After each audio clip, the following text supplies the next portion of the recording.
সবুজে ভরা একটি ছোট গ্রামে দুই ভাই থাকত। বড় ভাইয়ের নাম ছিল রহিম আর ছোট ভাইয়ের নাম ছিল করিম। তাদের বাবা ছিলেন একজন পরিশ্রমী কৃষক আর মা ছিলেন খুব স্নেহময়ী।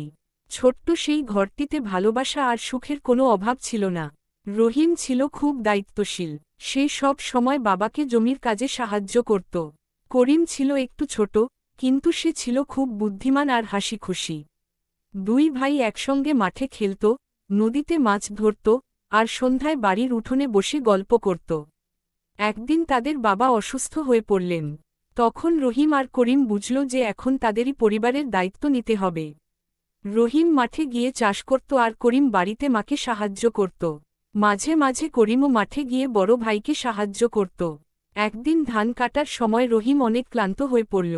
করিম সেটা দেখে বলল, ভাই, তুমি একটু বিশ্রাম নাও। আজ আমি তোমার সঙ্গে কাজ করব।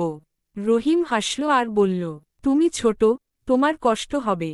কিন্তু করিম বলল, আমরা তো দুই ভাই, একে অপরকে সাহায্য করাই তো আমাদের কাজ।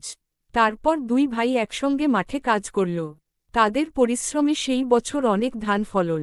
তাদের মা খুব খুশি হলেন। এক রাতে রহিম মনে মনে ভাবল, আমার ছোট ভাইটা খুব ভালো। ও যেন সব সময় সুখে থাকে।